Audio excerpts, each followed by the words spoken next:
ikipe polisi Sakubu pira rurenza mu ruhande rw'uburyo barawurengura fafa ubwo ni murando rw'imoso w'ikipe APR umupira kwa ruboneka ku binkondo hano za diafara na za gatoto bari agatsibo funga inzokariya ariko umupira arawureka ni warenga n'umuvandimwe arahaguruka akajya mu ruhande rw'uburyo tension control muzungu Shemano Olivier arogoka agatsibo kibuga asize inyuma kwa Nigena Clemente Rastaman attention tero umupira muremure shakisha Gilbert ko muremure cyane umupira uragenda urarenga Jukuri no kuri kuri kipe ya polisi kwa ngo buryo ruri gukina na kapiteni Eric Nsemana akonze kwita Zidane soro bari ku Kaciro ari gukina kuri kabiri ya polisi murumuna we agakina kuri kabiri ya APR cyane kirimo abavandimwe babiri bakina kuri polisi bakina muri Eric Zidane Sabimana murumuna ni Kajege byiringiro Jean Gilbert bari gukina kuri kabiri ya ekipe ya APR kabisa. Attention Pirorenga Kajege tukimuvuga aramuregesha lengo umupira kwa Yusufane. Attention passe kwa Clement muri defense. Attention ekipe ya APR jambo namaze kumenya mama muzasiba izi match ebyiri ni Rayon Sport afite hamstring ko mu kiganiro twavuze ko ashobora no kujya iwabo ariko nyuma y'ikiganiro umuntu arambwiye ati mbomba yaje kumpamagara n'umunyamakuru wamamagaye atarambwira ati niba ufite nimero z'abari abasore atubwire ko ari cyo kibazo nahagize ariko ndahari ni kwifuriza ntabwo nzajya mu rugo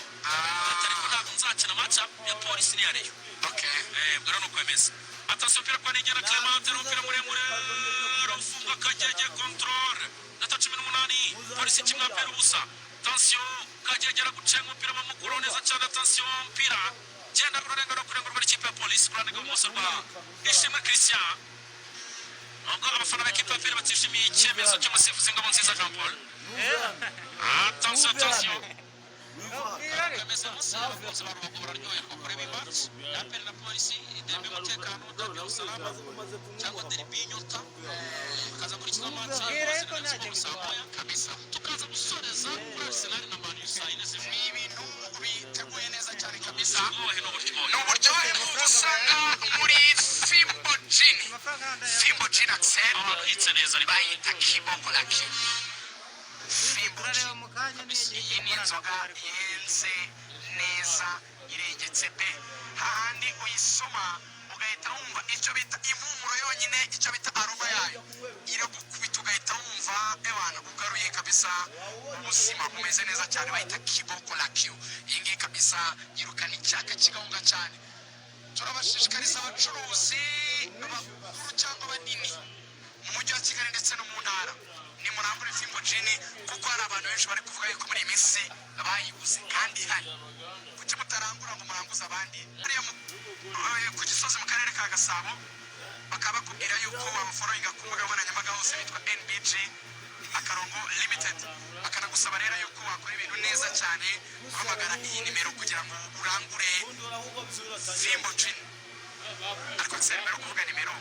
n'ijambo rimwe n'abarangije ya polisi uryamye bari kwitaho igitego n'ubwitse umugani wawe cyaheze he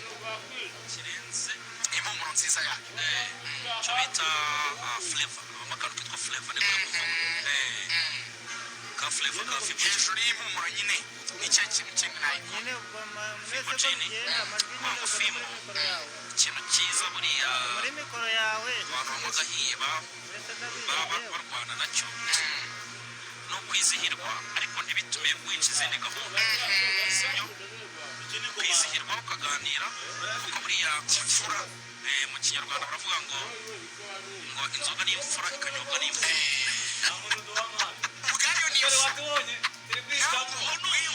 ni ibintu twasanze muri indi mfura by'abakurambere inzoga n'imfura ikanyobwa niko bavuga umuco n'indangagaciro y'imfura winywa ukizihirwa mpamvu ntuze ntize kugira ibindi bibazo guteza nyuma ibyo bita muri handuva abanyamujyi umusirimu cyane